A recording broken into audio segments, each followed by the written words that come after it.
ଆଜିର ରାଶିଫଳ ନଭେମ୍ବର ମାସ 25 ତାରିଖ 2025 ମସିହା ମଙ୍ଗଳବାର। ଶୁଭ ସକାଳ। ମାର୍ଗଶିର ମାସ ଶୁକ୍ଳପକ୍ଷେ ତିଥି ପଞ୍ଚମୀ 10ଟା 53 ଗତେ ଷଷ୍ଠୀ। ନକ୍ଷତ୍ର ଉତ୍ତରାଷାଢ଼ 12ଟା ବାଜେ 42 ଗତେ ଶ୍ରାବଣା। ଚନ୍ଦ୍ର ମକର ଯୋଗ ଗଣ୍ଡ। ସୂର୍ଯ୍ୟୋଦୟ ସମୟ 6ଟା 5 ମିନିଟ୍। ସୂର୍ଯ୍ୟାସ୍ତ ସମୟ 5ଟା 3 ମିନିଟ୍। ସିଂହ ରାଶିର ଘାତ ଚନ୍ଦ୍ର, ମକର ରାଶିର ଘାତ ବାର।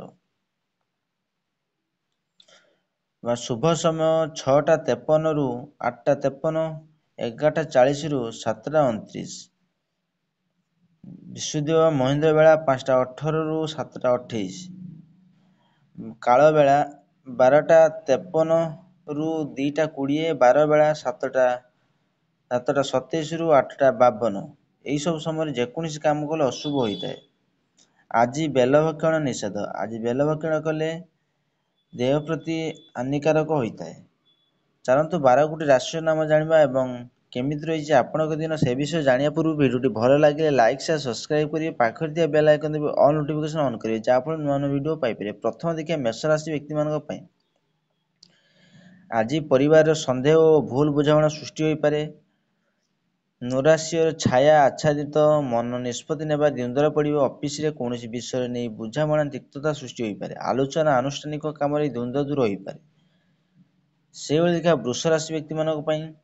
ଆଜି ବନ୍ଧୁମାନଙ୍କ ସାହାଯ୍ୟରୁ ମାନସିକ ଦ୍ୱନ୍ଦ୍ୱର ଅବସାନ ଘଟିବ। ଜଣେ ଆତ୍ମୀୟଙ୍କ ସହଯୋଗ ଦ୍ୱାରା ଅର୍ଥଲାଭ, ସମ୍ମାନ ସାଙ୍ଗ ବାଲ୍ୟବନ୍ଧୁଙ୍କ ସାନ୍ନିଧ୍ୟ ଲାଭ କରି ଖୁସି ରହିବେ।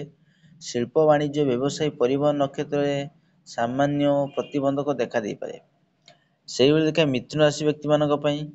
ଆଜି ଦିନ କାର୍ଯ୍ୟହାନି ହୋଇପାରେ। ସତର୍କତା ସହ ମାପିଚୁପି କରୁଥିଲେ ମଧ୍ୟ କିଛି ନା କିଛି ଅଭିଯୋଗର କୈଫିୟତ ଦେବାକୁ ପଡ଼ିପାରେ। ଜମିଜମା ଓ କଚେରୀ ମାମଲା, ଆଲୋଚନା ସଭା ଓ ଲେଖାପଢ଼ା ଦିଗରୁ ଉପକୃତ ହେବେ। ସନ୍ତାନଙ୍କ ବିଷୟରେ ଚିନ୍ତା କରି ମନ ଭଲ ଲାଗି ନପାରେ। ସେହିଭଳି ଦେଖିବା କର୍କଟ ରାଶି ବ୍ୟକ୍ତିମାନଙ୍କ ପାଇଁ। ଆଜି ଅଫିସ କାମରେ ଭାବପ୍ରବଣତା, ବିରକ୍ତିକର କଥା କହି ଅପଦସ୍ଥ ହୋଇପାରନ୍ତି। ପର କଥାରେ ପ୍ରଭାବିତ ଭୁଲ ମାର୍ଗ ଅନୁସରଣ କରିପାରନ୍ତି। ଜମିଜମା କାରବାର, ସତ୍ସଙ୍ଗ କିମ୍ବା ଧର୍ମାନୁଷ୍ଠାନ ଦିଗରୁ ପ୍ରେରଣା ଲାଭ କରିପାରନ୍ତି। ନିକଟ ସମ୍ପର୍କୀୟମାନଙ୍କ ସହ ମିତ୍ରତା ସ୍ଥାପନ କରିପାରନ୍ତି। ସେହିଭଳି ସିଂହ ରାଶି ବ୍ୟକ୍ତିମାନଙ୍କ ପାଇଁ। ଆଜି ବ୍ୟୟ ବୃଦ୍ଧି ହେବ, ତେବେ ଦୂରଯାତ୍ରା ପାଇଁ ମାର୍ଗ ସୁଗମ ହେବ। ଶନିଙ୍କ ସମ୍ବନ୍ଧଜନିତ ମାନସିକ ଅବସାଦ ବଢ଼ିବା କାରଣରୁ କୌଣସି କାମ ଉତ୍ସାହପ୍ରଦ ନ ହୋଇପାରେ। ଈର୍ଷାପରାୟଣ ବ୍ୟକ୍ତିଙ୍କ ମିଥ୍ୟା ଓ ଗୁଜବରେ ଆତଙ୍କିତ ହୁଅନ୍ତି ନାହିଁ। ମାଲି ମକଦ୍ଦମା ସନ୍ତୋଷଜନକ ଫଳ ପାଇବେ। ସେହିଭଳି ଦେଖିବା କନ୍ୟା ରାଶି ବ୍ୟକ୍ତିମାନଙ୍କ ପାଇଁ। ଆଜି ଯେଉଁ କାମରେ ହାତ ଦେବେ ସେଥିରେ ସଫଳତା ନିଶ୍ଚିତ ମିଳିବ। ଆକସ୍ମିକ ଭାବରେ କୌଣସି କାର୍ଯ୍ୟ ପାଇଁ ଦୂରସ୍ଥାନ ଯିବା କରିବାକୁ ପଡ଼ିପାରେ।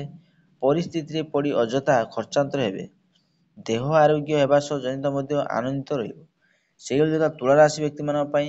ଆଜି ବିଳାସ ବ୍ୟାସନ ମଧ୍ୟରେ ଦିନଟିକୁ ଅତିବାହିତ କରିବେ। ସକାଳୁ ସକାଳୁ ଧାର କରଜ କିମ୍ବା ପୂର୍ବ ଶତ୍ରୁତା ସାମୟିକ ଆଲୋଚନାରେ କେନ୍ଦ୍ରବିନ୍ଦୁ ହେବାର ସୂଚନା ରହିଛି। ପରିବାରରେ ବିଭିନ୍ନ ସମସ୍ୟା ସମାଧାନ ପାଇଁ ଚେଷ୍ଟା କରିବେ। ସଙ୍ଗୀତ ଓ ନୃତ୍ୟ ସାଙ୍ଗକୁ କାର୍ଯ୍ୟରେ ନିଜକୁ ନିୟୋଜିତ କରିବେ। ସେହିଭଳି ଦେଖିବା ବିଛା ରାଶି ବ୍ୟକ୍ତିମାନଙ୍କ ପାଇଁ। ଆଜି ବିଭିନ୍ନ ପ୍ରକାରର କଳ୍ପନା ଜଳ୍ପନା ମଧ୍ୟ ଆଲୋଡ଼ନ ସୃଷ୍ଟି ହେବ। ଦୀର୍ଘ ସମୟରେ କାର୍ଯ୍ୟବ୍ୟସ୍ତତା ହେତୁ କ୍ଳାନ୍ତି ଅବସାଦ ଅନୁଭବ କରିପାରନ୍ତି। ସେବା ଓ ପରୋପକାର ହେତୁ ସାମାଜିକ ପ୍ରତିଷ୍ଠା ବଢ଼ିବ। କୌଣସି ବନ୍ଧୁଙ୍କ ସାହାଯ୍ୟ ସହଯୋଗ ଓ ଆତ୍ମୀୟତାର ଉତ୍ଫୁଲ୍ଲିତ ହୋଇପାରନ୍ତି। ସେହିଭଳି ଦେଖିବା ଧନୁରାଶି ବ୍ୟକ୍ତିମାନଙ୍କ ପାଇଁ। ଆଜିର ଆପଣଙ୍କ କର୍ମକ୍ଷେତ୍ରରେ ପ୍ରତିକୂଳ ପରିସ୍ଥିତି ଚାପ କ୍ରମଶଃ ବଢ଼ିପାରେ। କୌଣସି ବନ୍ଧୁଙ୍କ ଦ୍ୱାରା ପ୍ରତାରିତ ହେବାର ବହୁତ ସମ୍ଭାବନା ରହିଛି। ପଡ଼ୋଶୀଙ୍କ ସମ୍ପର୍କ ମଧୁର ରଖିବା ପାଇଁ ଚେଷ୍ଟା କରି କେତେକାଂଶ ଉପକୃତ ହେବେ। ଦୀର୍ଘ ଦିନର ମଉଳି ଯାଇଥିବା ଆଶା ପୁଣି ଉଜ୍ଜ୍ୱଳିତ ହେବ। ସେହିଭଳି ଦେଖିବା ମକର ରାଶି ବ୍ୟକ୍ତିମାନଙ୍କ ପାଇଁ। ଆଜି ଆପଣ କୌଣସି ନୂତନ କର୍ମରେ ଉତ୍ସାହିତ ରହିବେ। କର୍ମକ୍ଷେତ୍ର ପୃଷ୍ଠ ସାହାଯ୍ୟ ଲାଭ କରି ମନୋବଳ କ୍ରମଶଃ ବୃଦ୍ଧି ପାଇବାର ଆଶା ରହିଛି। ଫେରନ୍ତା ବାଟରେ ଅସାବଧାନତାବଶତଃ ଦ୍ରବ୍ୟ ସୃଷ୍ଟି ହୋଇପାରେ। ବିବାଦୀୟ ଘଟଣାର ବନ୍ଧୁଙ୍କ ମଧ୍ୟସ୍ଥର ଫଇସଲା ହୋଇଯିବ। ସେହିଭଳି କୁମ୍ଭ ରାଶି ବ୍ୟକ୍ତିମାନଙ୍କ ପାଇଁ। ଆଜି ପ୍ରତ୍ୟେକ କ୍ଷେତ୍ରରେ ସତର୍କ ରହି କାମ କରିବା ଭଲ ହେବ। ଜଣେ ବନ୍ଧୁଙ୍କ ସାହାଯ୍ୟକୁ ଭୁଲି ପାରିବେ ନାହିଁ। ଘର ସାଜସଜ୍ଜାରେ ଆନୁଷ୍ଠାନିକ କାମରେ ବ୍ୟସ୍ତ ରହିପାରନ୍ତି। ଆର୍ଥିକ ଦିଗ ଭଲ ରହିବ। କୌଣସି ଜନହିତକର କାମରେ ତାହାକୁ ବିନିଯୋଗ କରିବା ପାଇଁ ଚିନ୍ତା କରିବେ। ଶେଷରେ ଦେଖିବା ମୀନ ରାଶି ବ୍ୟକ୍ତିମାନଙ୍କ ପାଇଁ। ବାଣିଜ୍ୟ, ରାଜନୀତି, ପ୍ରଶାସନ କ୍ଷେତ୍ରରେ ଲକ୍ଷ୍ୟ ହାସଲ କରିବେ। ଆଜି ପ୍ରତ୍ୟେକ କର୍ମରେ ଶୁଭ ଫଳ ପାଇବେ, କିନ୍ତୁ ପାରିବାରିକ ଦିଗରୁ କେତେକ ବ୍ୟତିକ୍ରମ ସୃଷ୍ଟି ହେବାର ସମ୍ଭାବନା ରହିଛି। ଯେତେ ଭଲ କାମ କଲେ ମଧ୍ୟ କର୍ମକ୍ଷେତ୍ରରେ ସମାଲୋଚିତ ହୋଇପାରନ୍ତି। ଆଶା କରି ଭିଡ଼ିଓଟି ଭଲ ଲାଗିଲେ ଲାଇକ୍ ସେ ସବସ୍କ୍ରାଇବ୍ କରିବେ ବେଲ୍ ଆଇକନ୍ ଦେବେ।